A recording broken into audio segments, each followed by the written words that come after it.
keluar darah dari tempat yang bukan tempat keluar darah, artinya bukan haid, ya, bukan haid, apakah harus berwudu ataupun tidak? Artinya wudu kita batal ataupun tidak? Contohnya kita sedang jalan ke masjid, tiba-tiba kesandung, keluar darah, atau digigit nyamuk, keluar darahnya banyak, apakah berwudu ataupun tidak? Ini menjadi bahasan juga para alim ulama. Sering dibahas tapi mimbab untuk tadkirah, mengingatkan ulang. Pendapat ulama dalam hal ini ada beberapa pendapat. Tetapi yang rajih insyaallah taala bahwa pendapat yang mengatakan bahwa keluar darah bukan dari tempat keluarnya haid, maka tidak membatalkan wudu dan otomatis tidak membatalkan salat. Hadisnya jelas, ma'ruf. Dalam kisah hadis yang sangat sahih. Hadis yang sangat sahih insyaallah taala. Ketika ada dua orang sahabat yang sedang berjaga-jaga malam. Satunya orang Ansor, satunya orang Muhajir. Yang orang Ansor dia sedang sholat karena berjaga-jaga dikiranya aman dalam berbatasan. Orang Muhajirin tertidur. Ketika dalam sholat tiba-tiba dipanah dia oleh musuh, kena, dicabut. Otomatis keluar darahnya enggak? Keluar darah. Yang kedua juga demikian, sampai yang ketiga. Sampai terbangunlah orang yang tidur.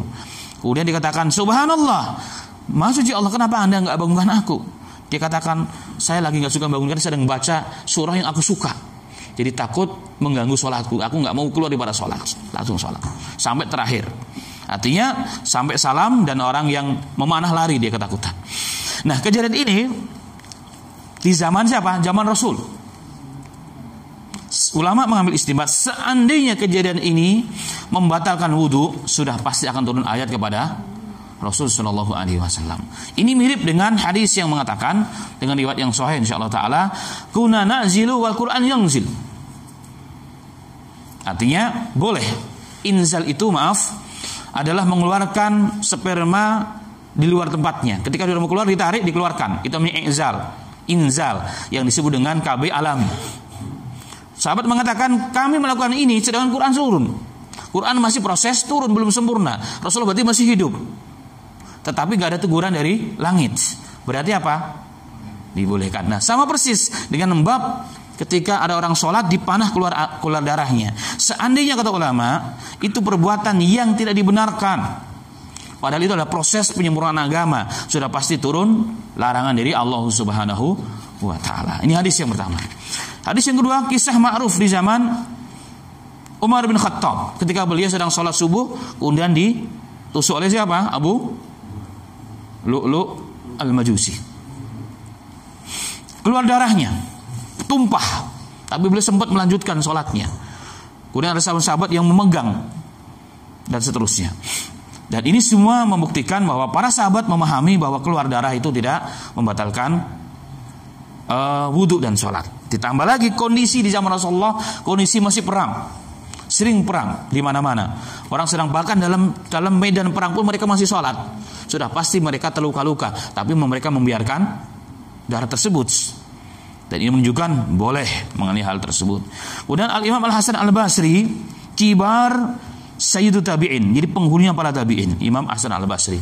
Bahkan beliau lahir besar di pangkuan salah seorang istrinya Rasulullah SAW. Beliau mengatakan, ma jala muslimuna yusalluna fi jarahatihim. Jadi kaum muslimin yang dimaksud sahabat dan pembesar para tabi'in, mereka tetap sholat dalam kondisi mereka terluka-luka. Terluka-luka berarti artinya mereka dalam ba'da perang dan darah masih mengalir. Jadi masih diperbolehkan, tidak masalah. Berarti kesimpulannya, keluar darah dari tempat yang bukan keluarnya istihadah, maka tidak membatalkan wudu kita, mau banyak ataupun sedikit. Yang penting tidak membawa orang tersebut pingsan. Kalau pingsan ya batal, bukan karena keluar darahnya, tapi karena pingsannya. Termasuk hilang akal juga batal. Nah, ini hal-hal yang perlu diperhatikan, yang menjadi ikhtilaf, tetapi demikianlah kesimpulan yang bisa disampaikan pada pertemuan kali yang berbahagia ini.